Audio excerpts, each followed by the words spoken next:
April Fool's Nightmare. It started as a joke, a simple prank for April Fool's Day, but what unfolded was nothing short of a nightmare, a chilling tale that would haunt me for the rest of my life.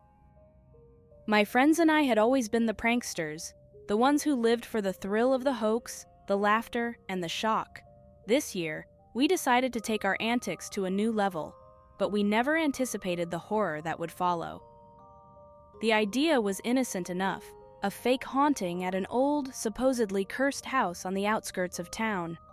The Morgan estate had been abandoned for decades, its history shrouded in tragedy and tales of the supernatural. Perfect for an unforgettable April Fool's prank, or so we thought. We spent days preparing, rigging the house with speakers for ghostly whispers, setting up hidden cameras, and planning the scare of a lifetime for our unsuspecting friends. As dusk settled on April 1st, the stage was set. Our friends arrived, laughing and skeptical, unaware of the orchestrated terror that awaited them. I led them through the creaking doors of the Morgan estate, narrating a fabricated story of its haunted past. We moved through the dimly lit corridors, our flashlights casting eerie shadows on the walls. Then, on cue, the whispers began, soft and sinister, sending shivers down our spines despite knowing the truth behind them. Their reactions were priceless, a mix of fear and disbelief, but as the prank progressed, the atmosphere shifted. The air grew colder, the whispers turned into moans, and a sense of dread filled the once jovial group. I reassured them, laughing off their fears, until a chilling realization hit me. The sounds were no longer coming from our speakers. The equipment we had set up was malfunctioning, silent, yet the haunting noises persisted, growing louder, more desperate. Panic set in as we scrambled to find the source, to prove it was just a part of the prank, but we couldn't. The house seemed alive, angry, and suddenly, the doors slammed shut, plunging us into darkness. Our screams echoed through the halls as we desperately tried to escape, only to find every exit mysteriously sealed. Trapped and terrified, we huddled together, the reality of our situation sinking in. It was no longer a game, no longer a prank. We were in a real-life nightmare, one of our own making. The air grew thick, heavy with the scent of decay, and the whispers turned into wails, surrounding us, closing in. We were not alone. Then, she appeared, a figure, barely visible in the darkness, her presence chilling to the bone. The lady of the Morgan estate, the subject of countless ghost stories, stood before us, her eyes hollow, her voice a whisper of vengeance. "You woke me," she hissed, her words a cold breath on our necks. "Now you shall never leave." We ran, fueled by terror, searching for an escape, any escape. But the house was a maze, its corridors twisting and turning, leading us in circles. The lady followed, her presence ever looming, a constant reminder of our impending doom. Hours passed, or maybe it was days. Time lost meaning in the darkness of the Morgan estate. Our numbers dwindled, friends disappearing into the shadows, their screams a haunting reminder of our folly. Despair set in, the realization that this was the end, that our prank had condemned us to a fate worse than death. By some miracle, a stroke of luck, or perhaps mercy from the tormented soul that hunted us, I found a way out. A hidden passage, long forgotten, led to the safety of the outside world. I emerged into the dawn, the sunlight blinding, the fresh air a bittersweet reminder of the horror I had escaped. But at what cost?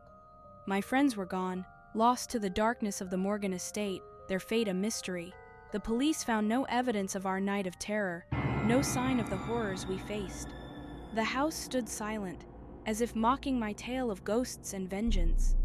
I was alone, a survivor of a prank gone terribly wrong, my mind haunted by the memories, the guilt, and the chilling whisper that followed me even in the light of day. "You woke me!" The laughter, the thrill of the hoax, was gone, replaced by a haunting reality, a reminder of the thin line between fun and folly, between life and something far worse. April Fool's Day would never be the same. A day of jokes turned into a nightmare, a story of a prank gone wrong, a tale I will never forget.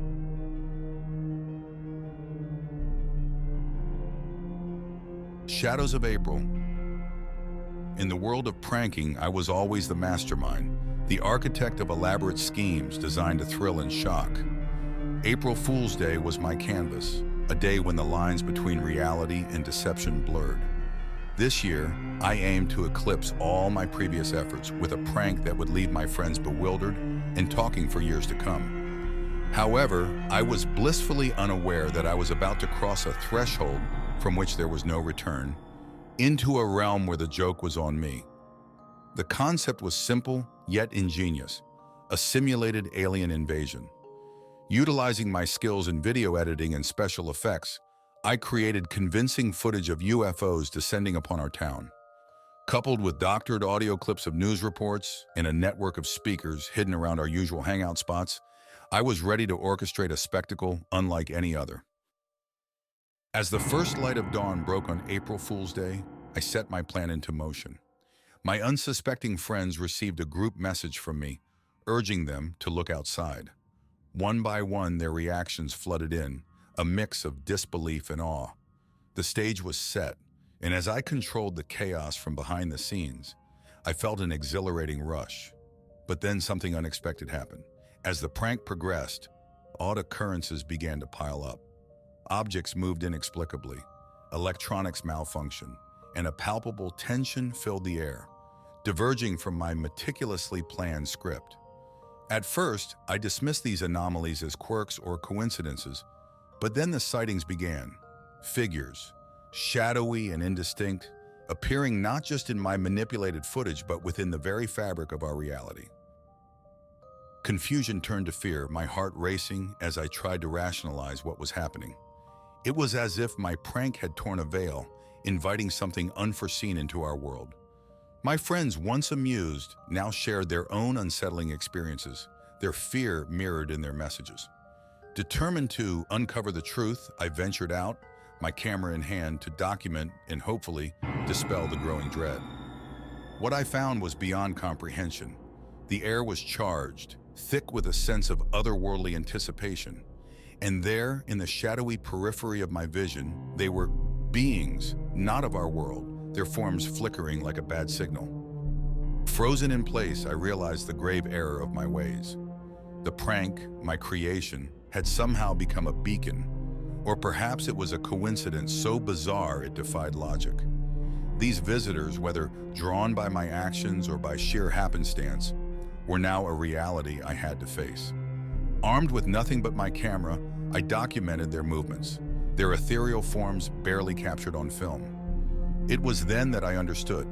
These were not the malevolent invaders of popular culture, but beings lost, perhaps as curious of us as we were of them. In a moment of desperation, or maybe madness, I spoke to them, my words hanging heavy in the silent air. To my astonishment, they responded, not in speech, but in a peaceful demonstration of light and sound, a communication beyond words. The encounter lasted only moments, but it felt like an eternity. As quickly as they had appeared, the beings vanished, leaving behind a world forever changed, at least for me. My friends, wary but safe, gathered, and I shared with them the truth of what had transpired. Together, we watched the footage, a tangible testament to the night's surreal events. The prank had gone awry, not in a manner of harm or fright, but in a revelation that the universe was far more mysterious and interconnected than we could ever imagine.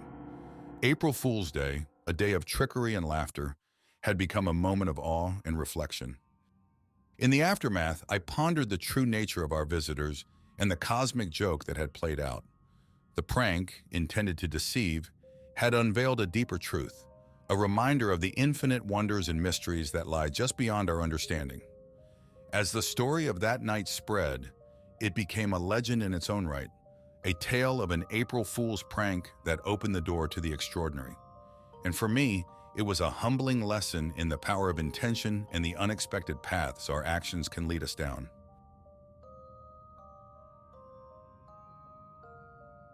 The last laugh. The concept of fear has always intrigued me, the way it twists the mind, distorts reality. So, when April Fool's Day rolled around, I saw it as an opportunity to explore this fascination further, to create a prank that would be remembered as a masterpiece of terror. Little did I know, I was about to become the victim of my own creation, embroiled in a horror that blurred the lines between prank and reality. My plan was elaborate, a fake viral outbreak in our small town, complete with staged news reports, fake government alerts, and actors posing as panicked citizens. My friends were the target, the ones I planned to immerse in this fabricated world of chaos and fear. The ultimate prank, I thought, a test of their courage and my ingenuity. I spent weeks preparing, hacking into local broadcasting systems to air my faux news reports, enlisting the help of friends in on the joke to spread rumors and create a believable atmosphere of panic. On the eve of April 1st, the stage was set for what I believed would be the most talked about April Fool's prank ever. As dawn broke on April Fool's Day, the prank was unleashed. Fake news reports filled the airwaves, detailing the outbreak of a mysterious virus, its rapid spread through our town, and the ensuing quarantine enforced by the government. My friends woke to a world seemingly on the brink of collapse, their phones buzzing with emergency alerts and messages from loved ones advising them to stay indoors. At first, the prank went according to plan. I watched from my hidden command center, reveling in the chaos I had created, the fear palpable even through the screens. But as the day progressed, something changed. The line between my fabricated reality and the actual world began to blur. Reports of real panic in the streets reached me, of people genuinely afraid for their lives, acting irrationally, violently. My actors were assaulted, my fake news reports taken as gospel by more than just my intended targets. And then, the unthinkable happened. The real authorities got involved, their presence confirming the fears stoked by my prank. The town descended into true chaos, a self-fulfilling prophecy ignited by my desire to instill fear. I tried to stop it, to come clean, but my confessions were drowned out by the real fear that had taken hold.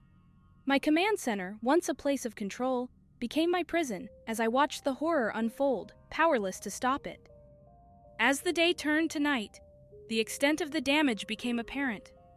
People hurt, property destroyed, a community in turmoil, all because of a prank that went too far.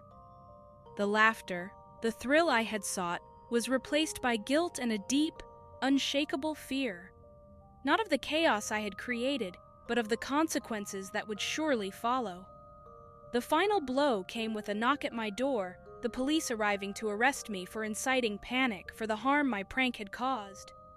As I was led away, I realized the true horror of April Fool's Day was not in the pranks themselves, but in their potential to unleash real fear, real harm. In the aftermath, as I faced the legal and moral consequences of my actions, I was forced to confront the reality of what I had done. My friends, the town, would never look at me the same. April Fool's Day, once a source of joy and mischief, had become a reminder of the thin line between fun and folly, between a harmless joke and a harmful reality.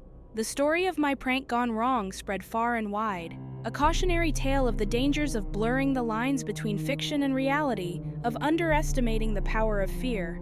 And as for me, I was left to ponder the cost of seeking the last laugh, of a joke that was never funny to begin with.